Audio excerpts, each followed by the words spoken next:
Hello friends, toppers থেকে তোমাদের আরও একবার স্বাগত জানাই। আজকে চলে এসেছে একটা গুরুত্বপূর্ণ বিষয় নিয়ে। সেটা হচ্ছে যে বর্তমানে ইউজিসি নেটের যে ধরনের প্রশ্ন হচ্ছে সেখানে আমাদের প্রত্যেকটা ইউনিট পড়ার জন্য নির্দিষ্ট কিছু টিপস কিন্তু ব্যবহার করতেই হবে। আজকে ইউনিট 1 বাংলার যে ইউনিট 1 রয়েছে সেটা নিয়ে একটু আলোচনা করব। ইউনিট 1-এ মূলত দুটো পার্ট রয়েছে, একটা হচ্ছে ভাষাতত্ত্বের দিক, একটা হচ্ছে ব্যাকরণের দিক।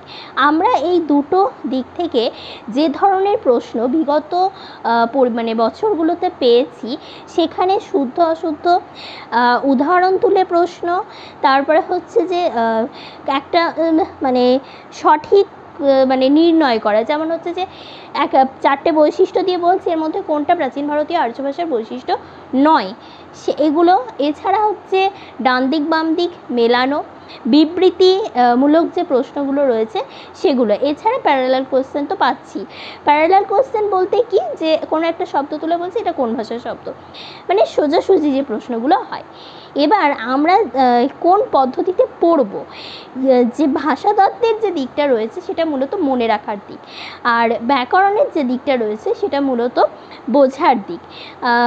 ভাষাতত্ত্বের দিকগুলোতে যে পদ্ধতিতে পড়লে আমার মনে হয় যে বিষয়গুলো বেশি মনে থাকবে আমাদের, সেগুলো কি, আমরা যখন প্রাচীন ভারতীয় আর্য ভাষা বা বাংলা ভাষার উদ্ভব বা প্রাচীন বাংলা ভাষা এই সমস্তগুলো পড়বো, এছাড়া যে উপভাষা, প্রত্যেকটা বৈশিষ্ট্য পড়ব এবং সেই সাথে উদাহরণগুলোকে পড়ব।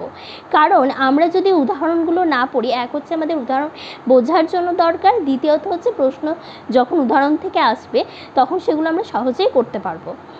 এবার দ্বিতীয়ত যে দিকটায় আমরা আসব সেটা হচ্ছে এই ভাষার ক্ষেত্রে অনেক সময় হচ্ছে কি, যে কাল নির্ণয়ের ক্ষেত্রে অসুবিধা হচ্ছে, এবং উপভাষার ক্ষেত্রে যেটা হয় না, কোন কোন এলাকায় প্রচলিত রয়েছে সেক্ষেত্রে সমস্যা হয়।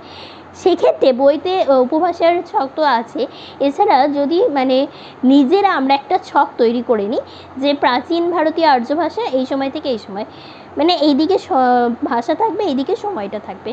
উপভাষার ক্ষেত্রে এদিকে উপভাষার নাম থাকবে, এদিকে অঞ্চলগুলো থাকবে।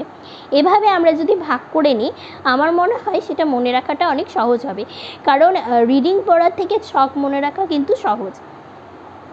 এবার ব্যাকরণের যে পার্ট রয়েছে সেক্ষেত্রে আমাদের যেটা প্রয়োজন, যেটা করলে মনে হয় যে বেশি আমরা মনে রাখতে পারবো, সেক্ষেত্রে হচ্ছে যে প্রত্যেকটা টপিক বুঝে নেওয়া।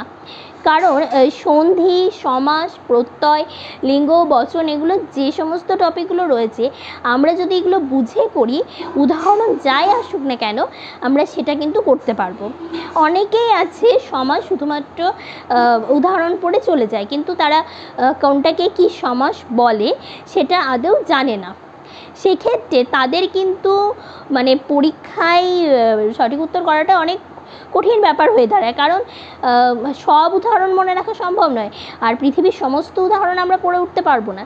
সেক্ষেত্রে হয় কি, যে যখনই সে তার মনে রাখার বাইরে যে উদাহরণগুলো যখন সে চোখের সামনে দেখে, তার কাছে যেটা অচেনা হয়ে যায় এবং সে পারে না।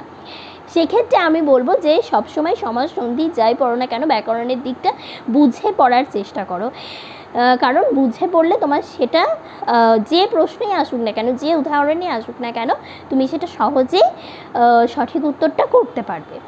এবার এর পরের যে বিষয়টায় আসবো সেটা হচ্ছে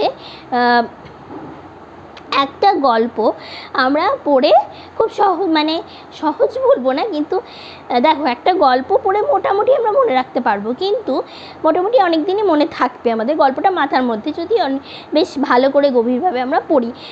কিন্তু এই আর্য ভাষা বলো, উপভাষা বলো, এই ক্ষেত্রে যে সমস্ত বৈশিষ্ট্যগুলো রয়েছে সেইগুলো আমরা যদি মোটামুটি রিভিশনটা কম দিই, সেক্ষেত্রে কিন্তু মনে রাখাটা কঠিন হয়ে দাঁড়ায়, কারণ এটা ভুলে যাওয়ার সম্ভাবনা অনেক বেশি।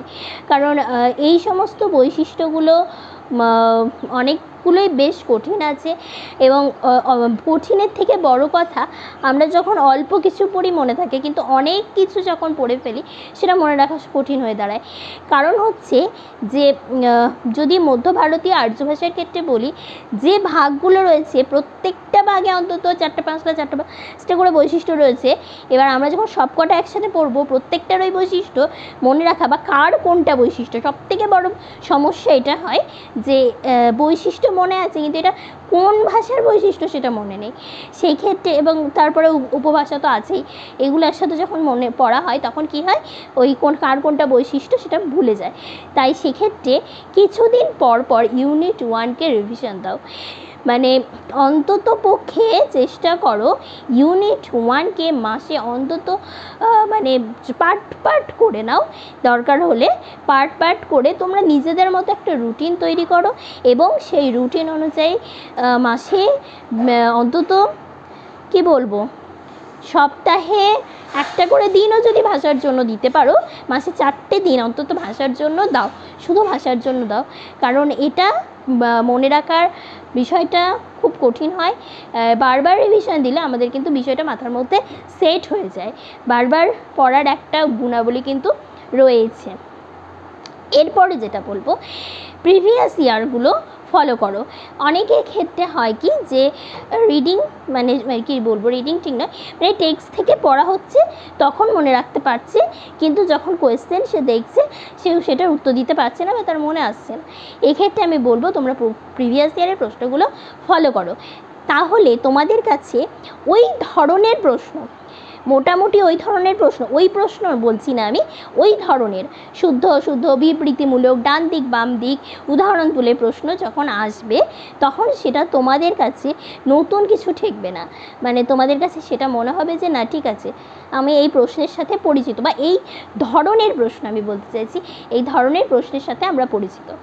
তো আশা করি ইউনিট 1-এ এই টিপসগুলো কাজে লাগালে তোমরা অনেক বেশি উপকার পাবে। এই ভিডিওটা অবশ্যই তোমার বন্ধুবান্ধবদের মধ্যে যারা নেট সেটের প্রিপারেশান নিচ্ছে তাদের কাছে শেয়ার করে দাও। আর আমাদের চ্যানেল টপার্স থিঙ্ক যদি ভালো লেগে থাকে তাহলে তো জানোই কী করতে হবে। ধন্যবাদ।